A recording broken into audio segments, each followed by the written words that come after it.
తెగువతో తన పతి ప్రాణాలే తిరిగి తెచ్చును ఇల్లాలే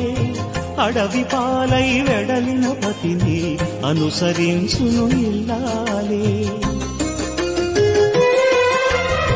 చెదిరిపోని నుదుటి రాతకు శ్రీకారం దంపతులే గాయం ఏ ఒక్కరిదైనా కన్నీళ్ళు ఇద్దరివే పగలు రేయిగా బ్రతుకే హాయిగా కలకాలము నిలవాలి మీరు పసుపు కుంకుమలుగా ఆలుమగలే సృష్టికి మూలం వారికి తలవంచును కాలం ఆలుమగలే సృష్టికి మూలం వారికి తలవంచును కాలం